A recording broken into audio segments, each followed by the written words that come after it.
Welcome to the Leaders in Payments podcast, where we talk to C-level leaders from across the payments landscape. We'll be discussing the products and services that impact the payment space today, as well as trends and predictions for the future of payments. We will also hear stories from our guests about their journeys to the top. When I look out at the future and where things are going, I think sometimes folks miss just how much opportunity there is to continue to build new companies and new tools to improve so many things in the world. And in particular in our space, really the way that small and medium-sized businesses run their operations and run their teams. I see this every single day where, there's so many industries where vertical SaaS companies are getting built up to help with that. But there's still so many that are left where I think there's just massive white space to go build new tools. And so we feel really just incredibly proud and really lucky to be able to work with those sorts of entrepreneurs to make their journey a bit easier and make the tools they're building, a bit more powerful for their customers by being able to offer payroll as well.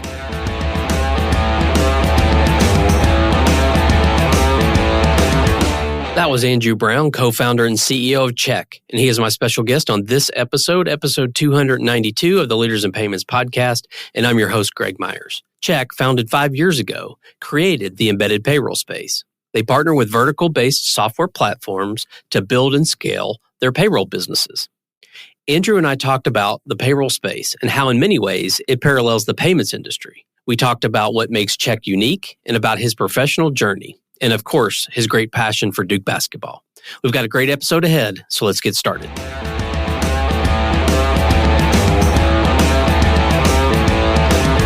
Hi, Andrew. Thank you for being here and welcome to the Leaders in Payments podcast. Greg, thanks for having me on today. Absolutely. So let's dive right in. If you don't mind, tell our audience a little bit about yourself, maybe where you grew up, where you went to school, where you currently live, a few things like that, and then we'll circle back to your professional journey in just a minute. Yeah, absolutely. So I'm originally from Greenville, South Carolina, born and raised. My parents are both labor and employment lawyers, met in law school. And so growing up, I kind of figured I was going to be, probably either an astronaut or a lawyer. Those are probably the two things I was most interested in. Made my way to Duke, really had no idea what I was going to do, but the iPhone came out. And I was just absolutely inspired. I, got one really early, was so excited about it, and frankly also so frustrated by how many things I realized the hardware could do, but no one had built the software for yet.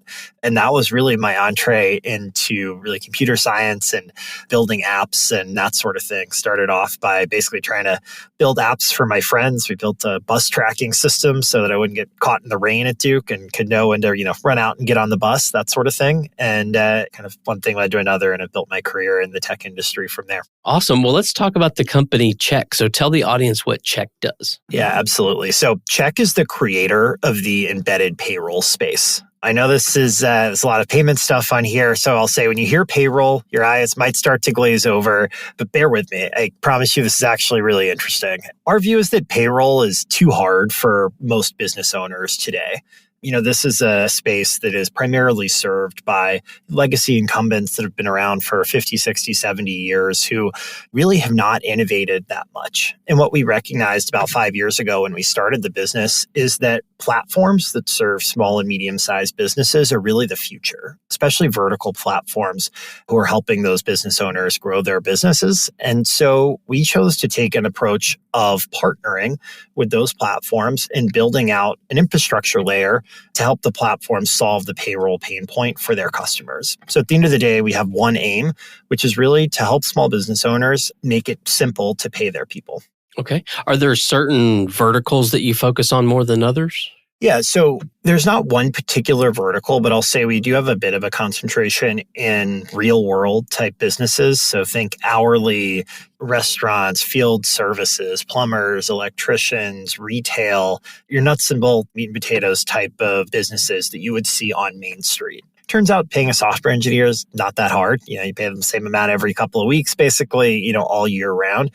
For folks who have shift-based work, hourly work, it's a lot more complicated. And so our partners have built, frankly, just radically more modern, easy-to-use tools for those types of customers than what traditionally has existed in the space. So we have a very general purpose solution, but those are some of our partners that have seen the most success. And so your customer is the platform or the software company as opposed to like the end user of the product. Yeah, that's right. Let me give an example because I think it will help here. So put yourself in the shoes of a coffee shop owner. Imagine you own and run the coffee shop that maybe you stop into every morning on Main Street on the way to work. Rewind 20 years, you were probably running your business on pen and paper. Maybe didn't even accept credit cards. It was cash based, maybe had a schedule on the wall to find who was working on any given day. And frankly, you probably had a payroll company that there's a good chance they actually called you on the phone every couple of weeks and had you basically read in your hours to them. It's kind of crazy to think about today, but I swear this is how things, not that long ago used to work. That's obviously all changed. So that business has now come online. More than likely, you have a software platform you're using to power most parts of your business. And there's actually a really good chance that that software platform has been built specifically for your industry. So if you're a coffee shop, you might run on a platform called Dripos, which is one of our partners. Or if you're a restaurant, you might run on another one, so on and so forth. And so as a result of that, you now have this really well-built, really powerful application that you can use to run your business. Embedded payments, which I'm sure many of your listeners are familiar with, was really the, call it, first best fintech use case for those platforms. So not only could you manage your business workflows, you could actually get paid, in terms of accepting money from your customers, paying for their coffees and whatnot, all through the platform. Obviously, Stripe and Adyen and others have built up that business.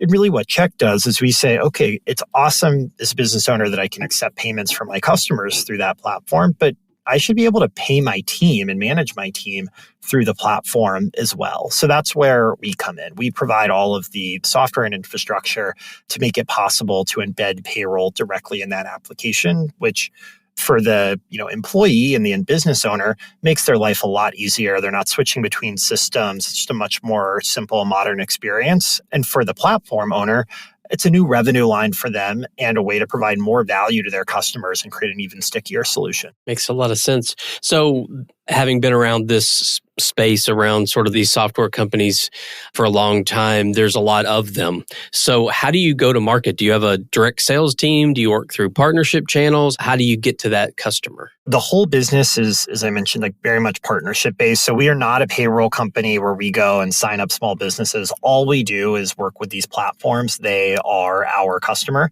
We call them our partners, though, because we're working, very much jointly with them.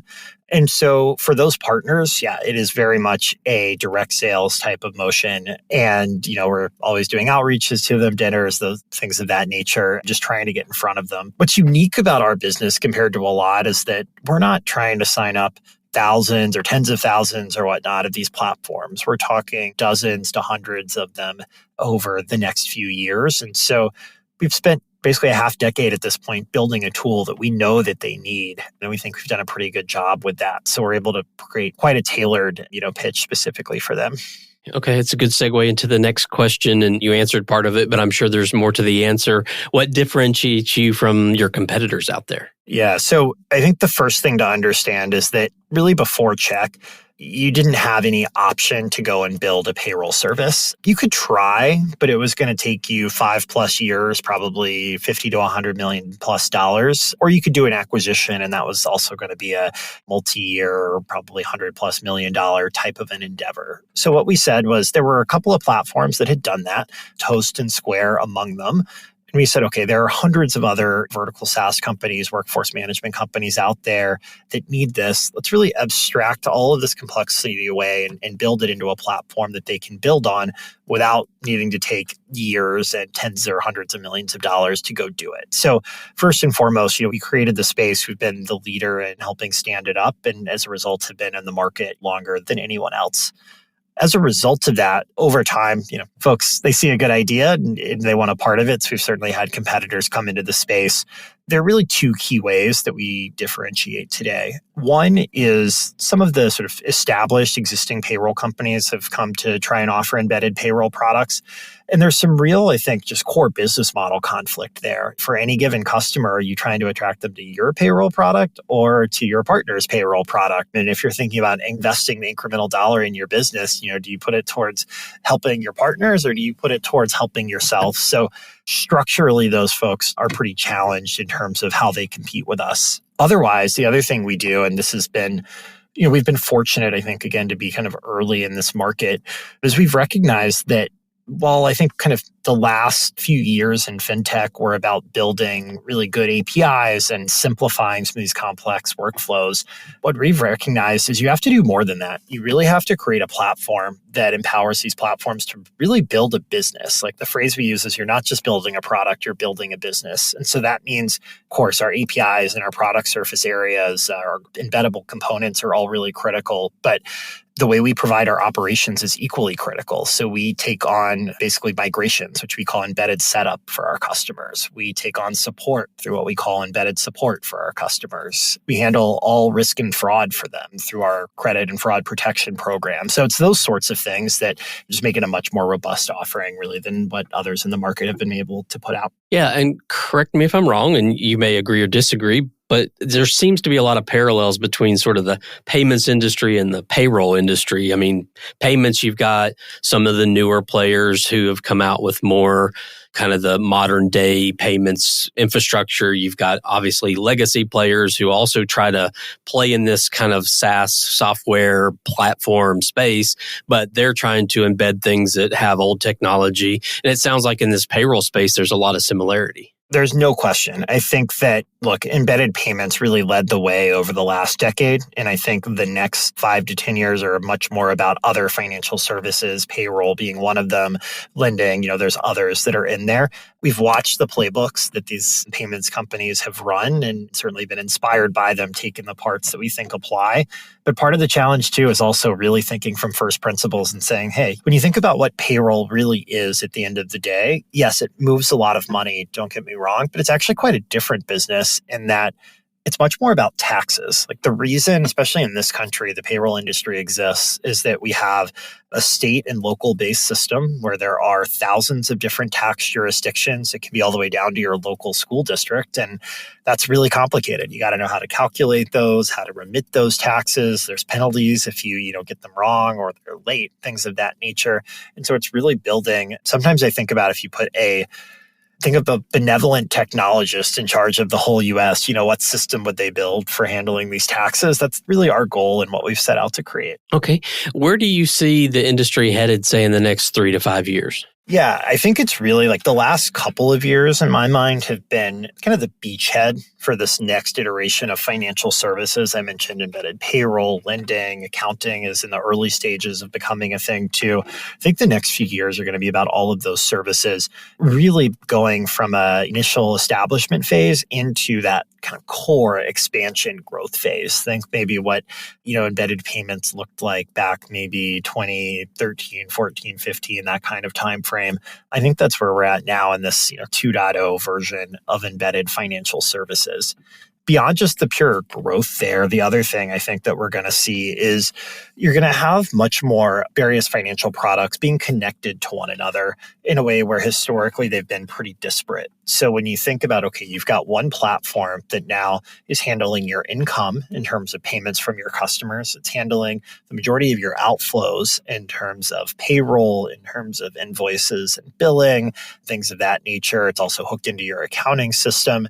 Wow, the data and the power that you can have in hooking all of those workflows together is pretty cool. You can see, I know exactly how much you have in your bank account. I know what your payroll is coming up. And I know a customer is about to pay you because you've got an invoice out for them. Maybe you have a brief cash flow shortfall. Maybe I can lend that to you a much lower cost way than historically would have been the case to make it easier just to grease the skids of how you continue to run your business. So it's that type of stuff and really bringing, as we see more and more adoption of these products, like bringing them all together to provide these cohesive, really powerful experiences for business owners is, I think, a lot of what the next few years will be all about. Totally agree with you. I think from my knowledge and my talking to a lot of leaders like you, that definitely is in alignment with what I'm hearing. So let's switch gears a little bit and talk about you. So fill the gap in between when you were coding some bus apps back at Duke to CEO of Check. Kind of give us the professional journey there. Yeah, absolutely. So it's funny. In retrospect, it kind of makes sense. But looking forward, I definitely would not have predicted I would end up running a payroll business. So rewind, I left school, as I mentioned, was really excited about building things. Truly, I had no connections to the startup industry, to Silicon Valley or anything like that. So A lot of my friends were moving to New York. I decided to do the same thing and was really looking for how to get my foot in the door, basically, in this industry here. So started my career out very briefly at Google. I was fortunate to be part of their APM program, did that for about a year, and then decided to strike out on my own and begin my entrepreneurial journey. So I started a company called Oyster, which is a consumer, think of it as an ebook subscription service. So kind of like Netflix or Spotify, but for ebooks. And so we built iOS and Android apps, things like that, to enable you to read this book from our catalog of more than 1 million titles that we had. And we ran that for about 4 years before ultimately selling it to Google in 2015. And that whole experience definitely was just a foundational one that I think shaped the trajectory of my career, because I was fortunate to work with an incredible team of 2 other co-founders, work with an incredible group of people to build out this service, create a product that a lot of people really loved.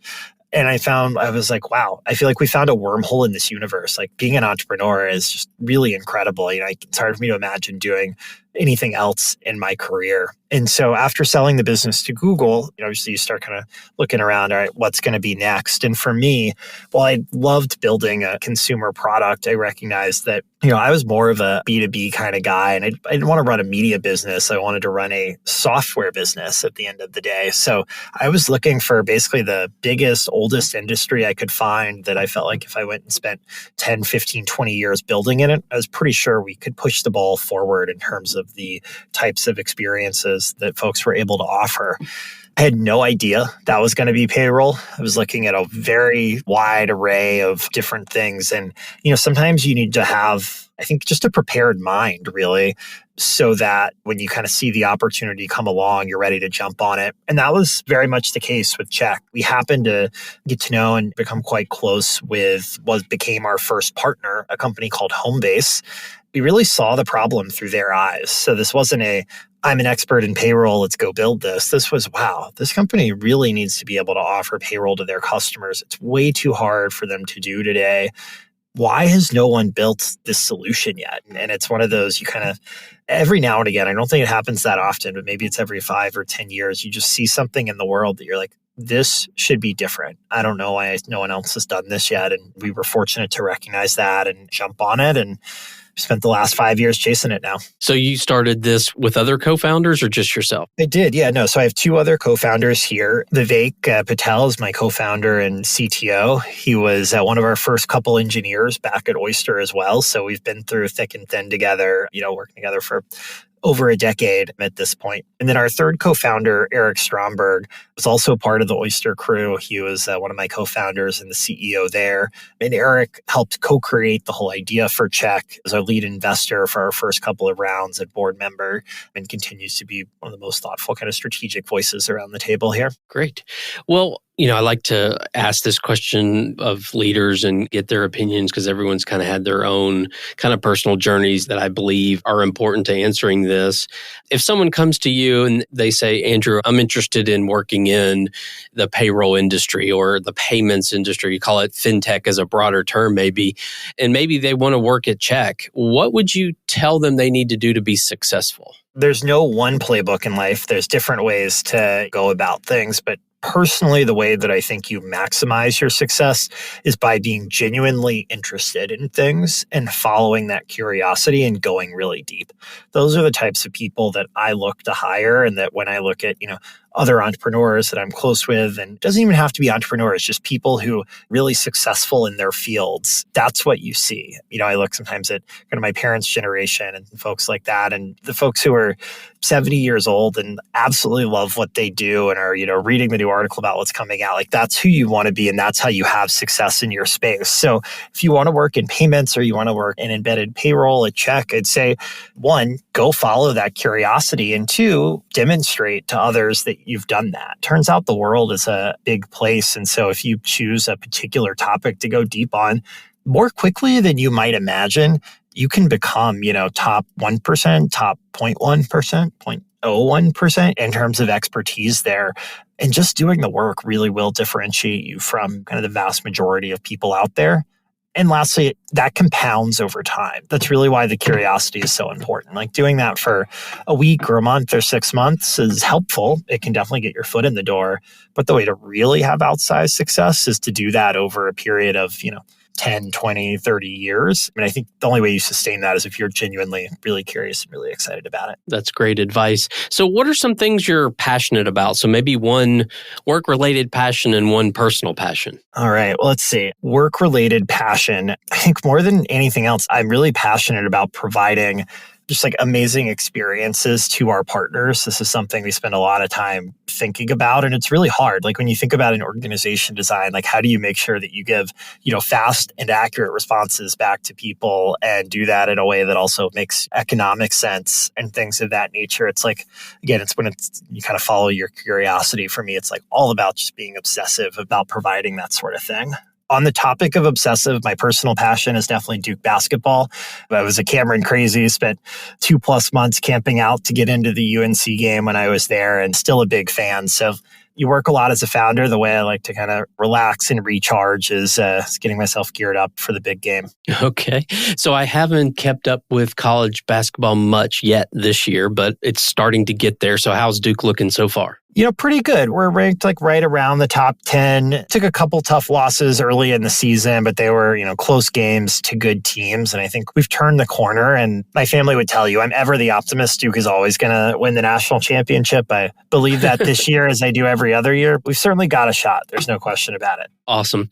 Well, Andrew, we've covered a lot of ground about Check and about the industry as a whole and you and your background. Is there anything else you'd like to add before we wrap up the show? Yeah, absolutely. I would just add that when I look out at the future and where things are going, I think sometimes folks miss just how much opportunity there is to continue to build new companies and new tools to improve so many things in the world. And in particular in our space, really the way that small and medium-sized businesses run their operations and run their teams. I see this every single day where, there's so many industries where vertical SaaS companies are getting built up to help with that. But there's still so many that are left where I think there's just massive white space to go build new tools. And so we feel really just incredibly proud and really lucky to be able to work with those sorts of entrepreneurs to make their journey a bit easier and make the tools they're building, a bit more powerful for their customers by being able to offer payroll as well. Yeah, maybe one more quick thing. What would be the easiest way for people to learn more about the company and to reach you? Yeah, absolutely. So we are at CheckHQ.com. Feel free to look us up there and reach out. I'm on Twitter at almostabc, and you can find me on LinkedIn, or eval's easy to find too. Okay, great. Well, Andrew, thank you so much for being on the show today. I know your time is very valuable, so I really appreciate you being here. No, it's been a lot of fun, Greg. Thanks for having me on. Absolutely. And to all you listeners out there, I thank you for your time as well. Until the next story. Thank you for joining us this week on the Leaders in Payments podcast. Make sure you visit our website at leadersinpayments.com, where you can subscribe to the show and where you'll find our show notes. If you enjoyed listening, please share on your social channels as well.